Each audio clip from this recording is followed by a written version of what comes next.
веќе што ги имаат што да им прават, а камоли да отворат нови, им се намалија нарачките. И второ, нема од каде да земат кредит, бидејќи сите банки во светот ја намалија кредитната активност до минимум.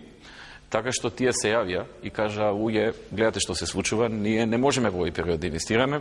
Веројатно, додека не заврши оваа криза и додека не ни се зголемат нарачките за да ни треба нова фабрика, ние нема да можеме да дојдеме. Тоа е уште еден показател дека концептот беше исправен. И тој концепт сигурно ќе продолжи да дава добри резултати кога ќе заврши оваа криза. Околу судството, правната несигурност и така натаму, тоа што го зборувате. Ние сега сме фокусирани на големи промени во судството, да се направат во правец на правење на што е можно посилно и понезависно судство.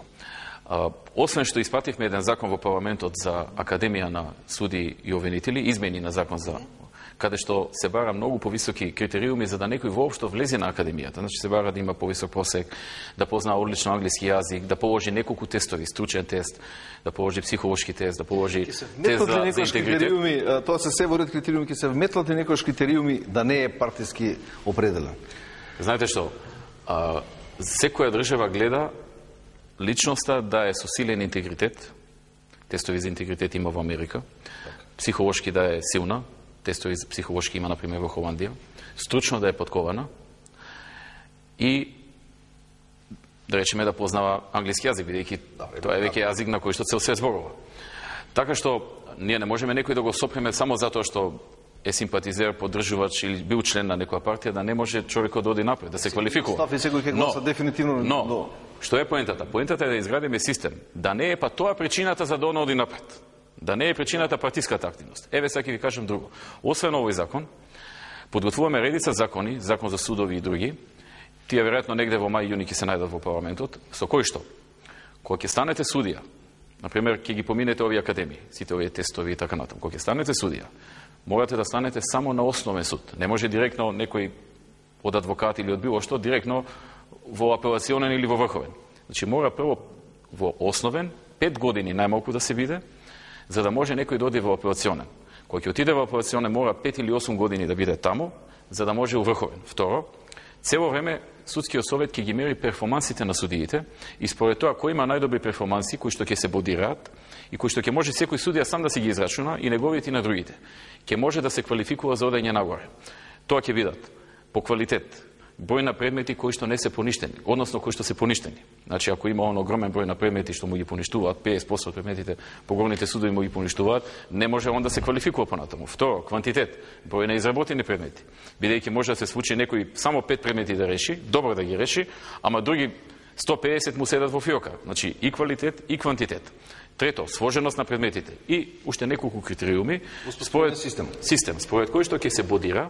И судскиот совет треба да се сведи на нешто што само ќе ги констатира бодовите и ќе каже тој и тој има најмногу бодови, може да оди нагоре во апелација или може да оди од апелација во врховен.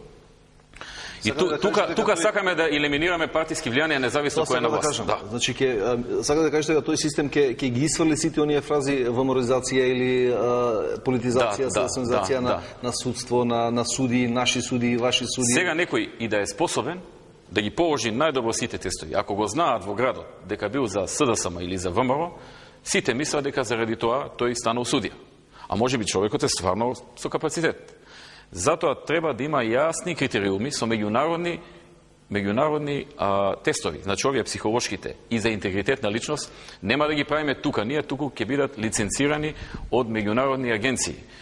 Така што сакаме до крај да го објективизираме и следна работа исто така што ќе ставиме во законите, доколку некој судија 2 години поред има повисок процент, например, од 20% на поништени пресуди, тој судија да мора да се оди. Нема што да седи таму. И на некој начин го стеснуваме просторот на судиите да можат да прифатат притисоци или некакви понуди. Го стеснуваме просторот и на тие што би ги правеле притисоците. Оти тие знаат дека ако го натера судијата да гласа, да пресуди вака или онака, а а не е тоа правично, дека едноставно не може да му помогне потоа кога судијата ќе лета од работа. Добро, тој систем претпоставувам дека ќе биде ефикасен. Меѓутоа ние имаме многу работи кои што теоретски ги имаме, меѓутоа кога ќе се имплементира и кога ќе почне во вистински смисол да функционира. Ќе ни успее ли да исто да воспоставиме систем на она што значи декриминализација и она што значи борба против криминалот? До сега, барем до сега, и едната и другата влада, факт е дека она што се апси, она што повремено се апси, е многу повеќе реваншизам на едната партиска структура и другата структура, отколку е сериозна борба против се што значи она криминал и луѓе кои што се огрешили од законот. Во овие 3,5 години, откако ВМРО да помине на власт, се случија толку акции на полицијата и обвинителството, од такви размери, што тешко може некој да каже дека било тоа селективно и дека не се апселе од едната или од другата партија. Се случија акции... Јавноста така се доживува целата приказна. Се случија, како се доживува кога е во последната оваа метастаза што беше акцијата, еден куп имаме доктори кои што се членови на нашата комисија партиска за здравство. Некем да ги набројам по име, пошто не е коректно. Да, не е завршено. Имаме најмалку 6-7 кои што се членови на нашата партиска комисија за здравство. Имаме брат на наша доскорешна пратеничка. Имаме внуци на наши функционери у општини. Исто земете го и оној, како се викаше, Змискоко. Таму имаше член на Централниот комитет на ВМРО ДПМН уопсе. Таму имаше членови на општински комитети. Партиски луѓе кои што навистина значеле нешто во одреден град. Си отидоа во затвор. Си добија казна судска. Сака да речам, имаме крупни случаи со толку многу приведувања, апсења, казни и така натаму, како што е Змискоко, како што е Бумеранг, како што е Метастаза, како што оној случајот со Бајруш и така натаму, кои што не само што се успешни, тие ќе влезат во учебниците по криминологија во иднина. Тоа се акции кои што ги немало до пред 3,5 години. Вие се сеќавате на толку често да имало толку такви акции. Немало до тогаш. И акции во кои што страда секој. Ние кажавме на изборите, уште во 2006 година, да не очекуваат нашите членови на партијата, и тоа го кажуваме секогаш и сега, да не очекуваат подршка од партијата или од некој поединец од партијата ако се метнат во криминал. И дека кој ќе се фати, тој ќе си плати. Кој ќе заглеби у криминал, ако најдеме доказ. Сега поентата е секаде да се најде доказ.